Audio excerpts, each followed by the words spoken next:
배 대표님, 지금 국민의힘은 이제 7월 말 아니면 8월 전대가 있는데 그 전대를 앞둔 신경전인지 아니면 삽바 싸움인지는 모르겠습니다만은 이른바 국민의힘의 중진들이라는 사람들이 당의 중심을 찾기는커녕 당을 완전히 뭐 분열시키고 혼란에 몰아 넣는 듯한 그런 행동들을 하고 있어요. 그래갖고 중진들이 완전히 사고나 치고 있는 것 아닌가 하는 느낌을 주고 있는데. 그러니까요. 우선 그 대표적인 사람이 홍준표 대구시장 아닙니까?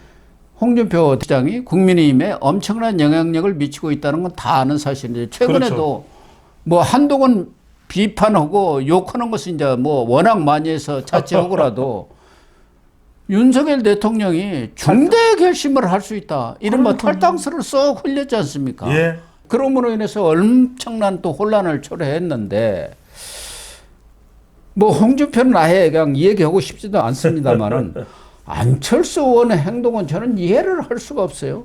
이번에 왜 최상병 특검법에 찬성을 했습니까? 저는 그 논리도 별로 없는 것 같아요. 그래가지고 의문의 일패를 당했다 이런 논평도 나와 있던데요. 일각에서는 또 안 했다는 얘기까지도 나옵니다. 그래서 그럼 뭐예요? 이번에 또 철수를 한 거예요? 몰래 철수를 한 겁니까? 지난번에는 알게 철수했고 이번에는 몰래 철수한 거예요? 그러니까 이게 미쳐버리는 거죠. 그 무효표 4개 중에 아니, 그게 안철수가 있습니까? 거기다 그래도 양심이 있으니까 점을 하나 찍어갖고 무효표 만들었나? 그냥 이게 뭐냐 이 말이에요. 그러니까요. 그래서 이게 무기명이니까 확인할 길도 없는 거고 지난번에는 이름이 나오는 거였잖아요. 지난번에는. 예. 그럼 지난번에 아예 찬성을 하든지 그럼 찬성했구나 이렇게 이게 온갖 신경이 다 쓸 거예요. 왜냐하면 안철수 잘 알잖아요. 우리 배 대표님이. 뭐 그냥 전화도 자주 하고. 근데 뭐 알다가도 모르겠어요. 알다가도 모르겠는 게 참 이해가 안 가요. 참 저는 고 박사님 말씀을 하시니까 2011년 그때 처음 등장했을 때 얼마나 대단했습니까? 대단했죠. 정말 대한민국에서 그 인기를 따라잡을 사람이 없어 보였어요. 심지어는. 그리고 대선 경쟁에서도 지지율 조사에서도 1위를 달렸던 적도 꽤 많이 있어요. 그런데 저는 계속해서 사람을 조직을 다지고 자기의 철학을 만들고 그렇게 되는데 최상병 특검에 대해서 분명한 본인이 그러면은 찬성을 하고 난 이후에는 어떤 길을 갈 거죠? 그러니까요. 윤석열 대통령과 다른 길을 갈 건가요? 아니 정권 인수위원장까지 한 사람 아닙니까? 그러니까요. 공동정권이라고 선언한 사람 아니에요. 그래서 알다가도 모를 일이 그러면 이 최상병 특검법이 윤석열 끌어내기 위한 야당의 꼼수라는 거 철화가 다 아는데. 그러니까요. 그래서 저는 정말 그런 의지가 있다면 윤석열 대통령을 만나서 설득을 한다든지 그렇잖아요. 그게 우선돼야죠. 그게 뭐 아무리 설득을 했는데 설득이 안 돼서 나는 그러면 다른 길을 가기로 했다. 그렇게 판단을 해야 되는데 이게 뭐가 뭔지를 모르겠어요. 그러니까 그냥 단순히 일종의 언론 플레이를 하는 건지 아니면 정말 본인의 소신 있는 정치를 하려는 건지 그러면 소신 있는 정치를 하면 윤석열 대통령하고는 더 이상 같이 못 해먹겠다. 그러면 나는 단독으로 내가 내 정치 세력을 만들겠다든지 그럼 나는 어떤 길을 가겠다든지 그러면 최상병 특검법에 대해서 이게 부결되면 나는 어떻게 하겠다는지 그럼 부결됐는데 지금 어떻게 할 거죠? 아무 말이 없지 않습니까? 그러니까요. 제가. 도대체 초선이라든가 최재형 의원 같은 분은 감사원장도 했고 그러나 정치를 잘 모르는 분이니까 못 모르고 그냥 찬성표 하겠다고 했으니까 그거는 뭐 그렇다 하더라도 이제 사선 의원 아닙니까? 더군다나 대권에도 도전한 사람 아니에요? 몇 차례나. 본선에도 나갔죠. 그런 분이 이런 선택을 했으면 거기에 대한 책임을 져야 하고 거기에 대해서 합당한 설명을 해야 할 것 아닙니까? 그러니까 근데 아무 말이 없어 또. 뭐가 뭔지를 모르겠어요. 그리고 참말로. 그리고 새정치민주연합 때부터 대표를 했지 않습니까? 그때는 사실 민주당의 당수도 했어요. 사실상. 그렇죠. 민주당의 당수도 했고 그 다음에는 또 극중주의라 그래가지고 정말 이건 제일 중간의 중립. 어쨌든 그렇게 해가지고 국민의당 돌풍도 일으켰잖아요. 그래서 그러고 나서는 당이 또 풍지박산이 나서 이제 국민의힘까지 오게 된 거 아니겠습니까? 이제는 뭘 할지는 모르겠어요. 그냥 국회의원 해서 그냥 한두 번 더 하고 마무리를 하겠다는 건지 아니면은 정말 안철수 철학을 세우면서 정말 안철수다운 정치를 하겠다는 건지 모르겠어요, 저도. 그래서 말씀드렸잖아요. 마무리 많이 만나봤는데도 알다가도 모르겠어요. 가르쳐 주십시오. 네. 아무튼 안철수 의원 이분은 지난번에는 당권에는 나가지 않겠다 이렇게 선언을 했었잖아요. 예. 그 이후로는 룰이 변경이 되면 다시 생각해 볼 수 있다. 정말 오락가락하는 분인 것 같아서 이런 분들이 국민의힘의 중진으로 있다는 것이 참 회개한 일이고 더군다나 이번에 나경원 당선인 아니 이분은 원내대표도 하고 예. 정치력도 만만치 않은 분인데 헛발질을 엄청나게 크게 해버렸어요. 27일이죠 그저께 신문방송 편집인 협회 거기 나가가지고 뭐 개헌론까지 주장할 수는 있어요. 뭐 사실 개헌도 필요하죠. 78년 체제가 지금까지 이루어지고 있기 때문에 당연히 이제 육공화국을 청산하고 70으로 넘어가야 한다 이런 주장은 할 수는 있고 또 개헌에 대해서 이러이러한 방향으로 가는 게 옳다 뭐 이런 얘기는 얼마든지 할 수 있는데 윤석열 대통령의 임기 단축을 전제로 한 개헌론 이것은 조국이라든가 야당에서 계속 주장하는 거 아닙니까?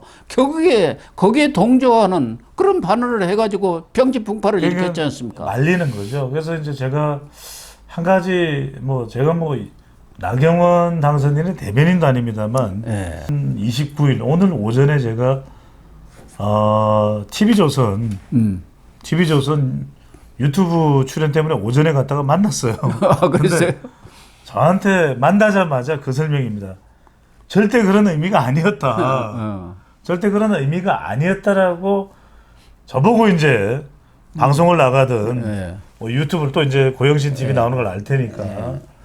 그래서 제가 나경원 당선인이 그렇게 절박하게 이야기하는 걸 들어보면은 이해가 가요. 근데 지금 말씀하시는 대로 나경원 당선인은 뭔가 좀 차별화를 하고 싶은 것 같아요. 그리고 윤석열 대통령과는 껄끄러운 관계라는 걸 세상의 삼척동자도 다 알고 있어요. 그렇지 않습니까? 그러면 그럴 때일수록 이 레토릭이 정교해야 되거든요. 그러면요.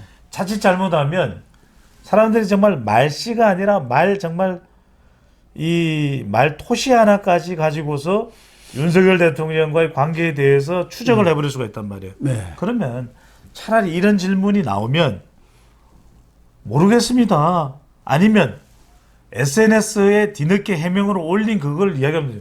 대통령의 임기는 5년이 원칙입니다.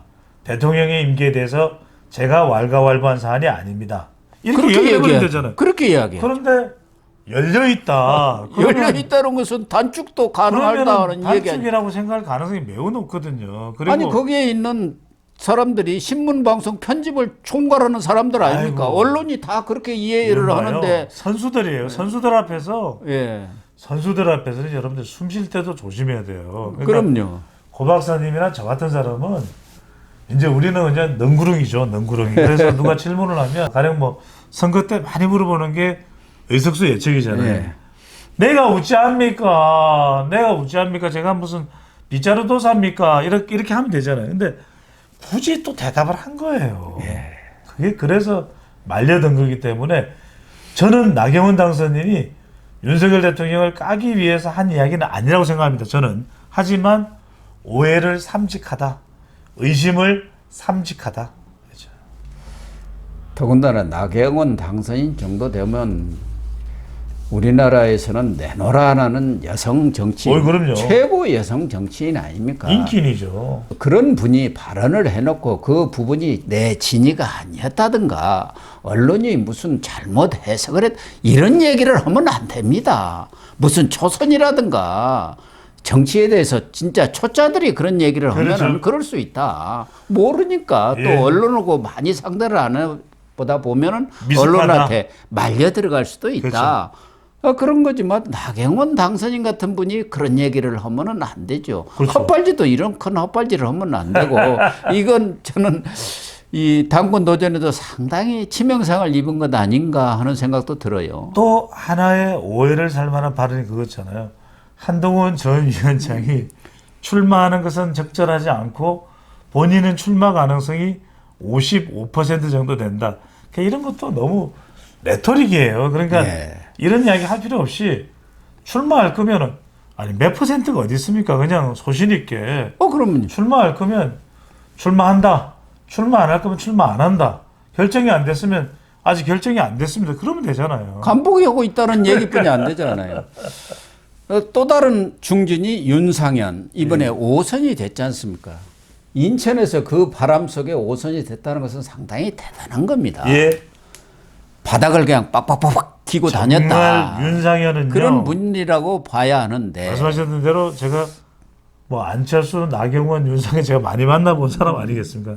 근데 정말 대단한 정치인이에요. 대단한 정치인인데 뭔가 윤상현 의원도 2%, 3%, 5%가 약간 구멍이 있어. 2%가 부족한 게 아니라 예. 우리 속된 말로 날이 넘었다. 그런 말이 있습니다. 날이 넘어 오바를 한다.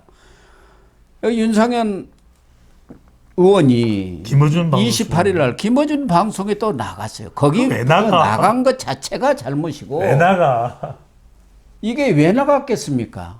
전대를 대비해서 나는 나갔다고 봅니다. 예. 왜? 전대 룰이 바뀌면은 국민 일반 여론조사를 하지 않습니까? 그러면은 김어준 그런 쪽에 특히 영향력이 있으니까. 민주당 지지자들도 거기에 참여할 수가 그렇죠. 있단 말이에요. 그러니까 역선택이라는 게 있기 때문에 그걸 지금 겨냥해서 나갔는데 나가가지고 뭐 윤석열 대통령 한동훈 또 전 비대위원장을 아주 엄청나게 까고 그런 방송을 했어요. 그런 검사들이 유도 질문을 하잖아요. 예. 그게 말렸던 거죠. 말려든 게 아니라 아주 그냥 궁작작을 착착착착 맞춘 것 같더라고요. 제가 보기에는.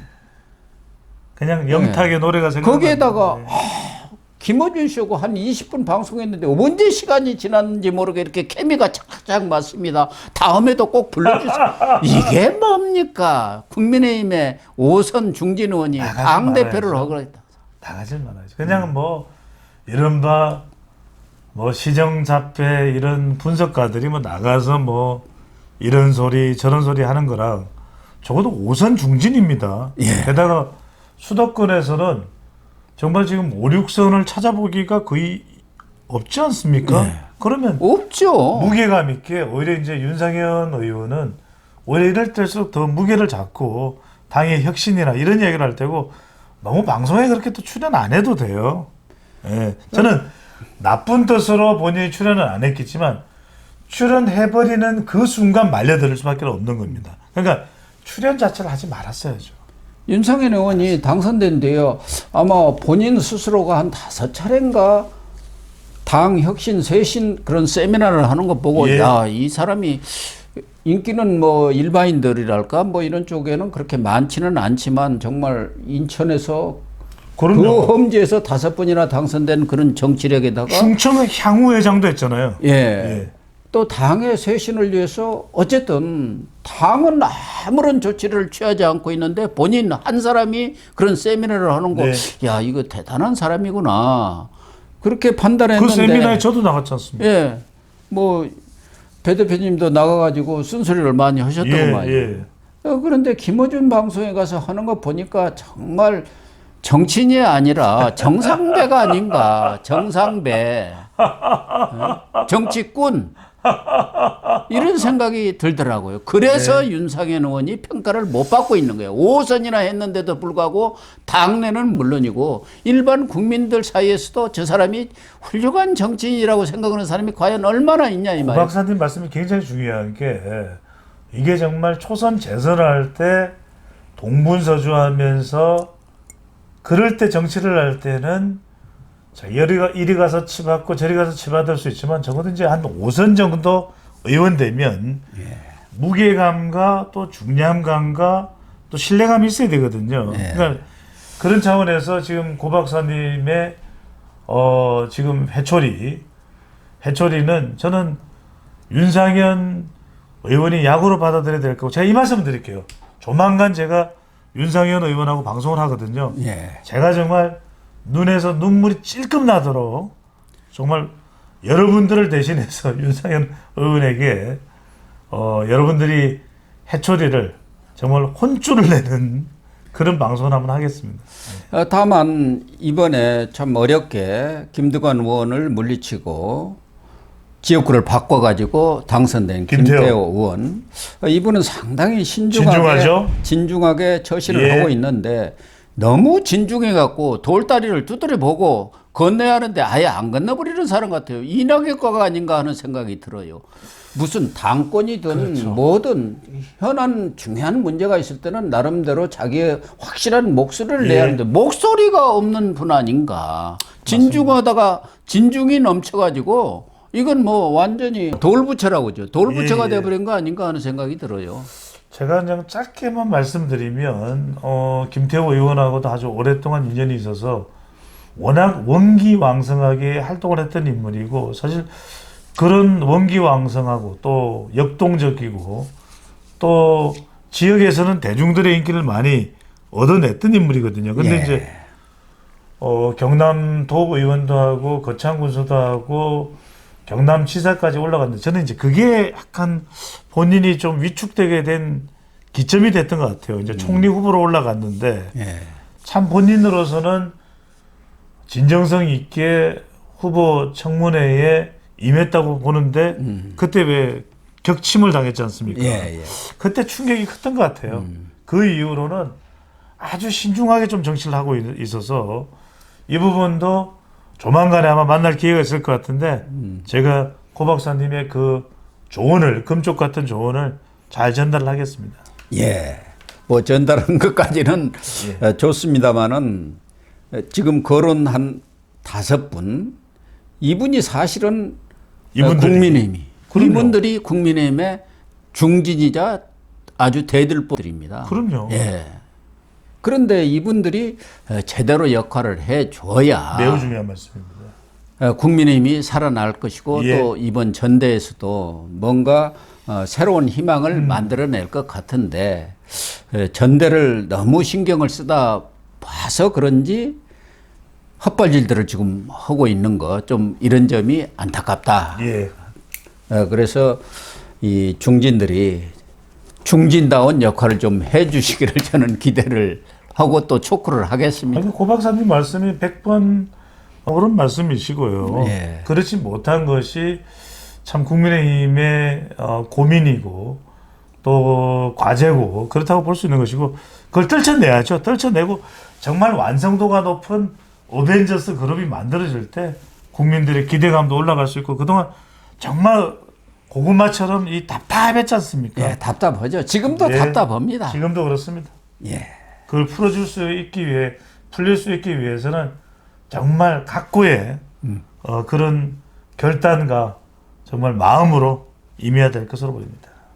배 대표님의 말씀에 100% 공감을 표명을 하겠습니다. 그렇게 마무리를 하죠.